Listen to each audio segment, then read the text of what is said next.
যে মুহতারাম, আমার আব্বা আম্মা মারা গিয়েছে প্রায় 16 বছর হলো। মা 15 বছর, বাবা 16 বছর।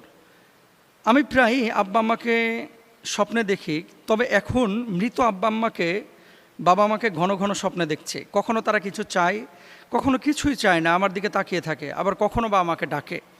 মৃত ব্যক্তি অথবা মৃত বাপমা যদি স্বপ্নে এভাবে ডাকে, তাহলে কি ধরে নিব যে আমার হায়াত শেষ, আমাকেও কবরের দিকে চলে যেতে হবে?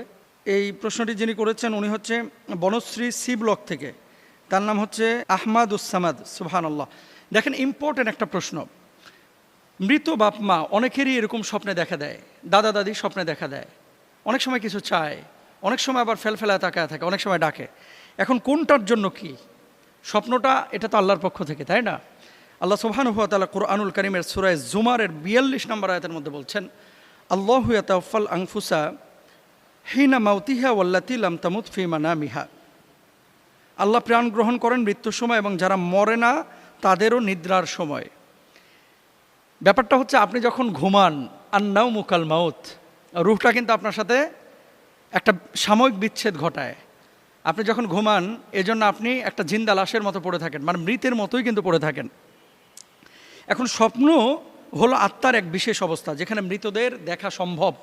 আর এই মৃতদের দেখার ব্যবস্থা কিন্তু আমি করি না, আপনি করেন নাই, এটা আল্লাহ তাআলা করেছেন। চাইলেই কিন্তু একজন মানুষ আরেকজন মানুষকে, মৃত ব্যক্তিকে স্বপ্নে দেখতে পান না। এখন দেখেন, কমন একটা বিষয়, রাসূল সাল্লাল্লাহু আলাইহি ওয়াসাল্লামের একটি হাদিস, এটা সহিহ বুখারীর 6984 নম্বর হাদিস।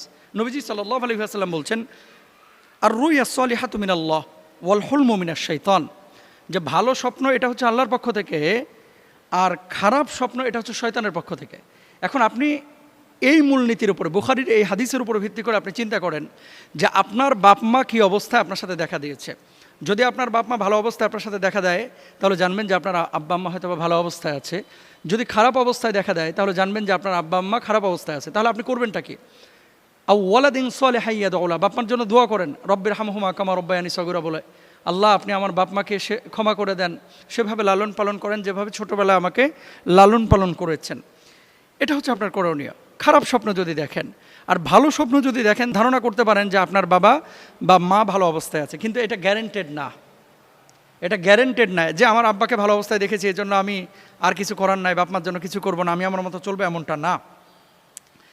এরপর আসেন যে বাপ মাকে এভাবে বারবার স্বপ্ন আপনি দেখছেন, দেখার পরে আপনার মূলত করণীয় কী? তো করণীয়, ভালো অবস্থায় দেখলে কি করবেন, খারাপ অবস্থায় দেখলেন কি করবেন, এটা তো বলেই দিলাম। এছাড়াও আরও কিছু বিষয় রয়েছে, যে আপনার দিকে ফেলফেলায় তাকায় রয়েছে, এটার কি আলাদা কোনো ব্যাখ্যা আছে? এটার আলাদা কোনো ব্যাখ্যা যেহেতু রাসূল সাল্লাল্লাহু আলাইহি ওয়াসাল্লাম থেকে আমরা পাই না, বলতে পারবো না। তবে হ্যাঁ, কোনো স্বপ্নের ব্যাখ্যাকার আল্লামা ইবনে সিরিন সহ তারা বলছেন যে মৃত ব্যক্তি যদি কাউকে ডাকে, তাহলে অনেক ক্ষেত্রে ইঙ্গিত বহন করে হয়তোবা তার হায়াত শেষের দিকে, বা তাকে তার সাক্ষাতের জন্য আহ্বান করা হচ্ছে। এর মানে এটা না যে আপনি 100% ধরে নেবেন যে আপনাকে মৃত ব্যক্তি ডেকেছে, মানে 10 দিনের মধ্যে আপনি মারা যাবেন, ব্যাপারটা এরকম না। কিন্তু এখন আপনি করবেনটা কি? দেখেন, মৃত্যু এটা হচ্ছে মুমিনের জন্য তওফা, এটা হাদিয়া। মৃত্যু আসা, মৃত্যু বরণ করা, এটা মুমিনের জন্য ভয়ের কোনো কারণ না, এটা ভালো জিনিস। কারণ মুমিন মরার সঙ্গে সঙ্গে ইয়া আইয়াতুহান নাফসুল মুতমাইন্না ইরজিআ ইলা রাব্বিকা রাদিয়াতাম মারদিয়া, আপনার রবের সাক্ষাতে তো আপনি যাচ্ছেন, তাই না? তো মৃত্যু কিন্তু খারাপ না, সুবহানাল্লাহ। এখন মৃত্যু আসবে, মৃত্যুবরণ আমাদেরকে করতেই হবে। আপনি করবেনটা কি? ওই মৃত বাপমার জন্য 1 নম্বর হচ্ছে দোয়া এবং সাদাকা করবেন, ফকির মিসকিনকে খাওয়াবেন, কিছু দান সাদাকা করবেন। মানসিক স্মৃতি থেকে কিন্তু অনেক সময় এই স্বপ্নের উদ্ভব ঘটে, যেটা বিজ্ঞান বলছে।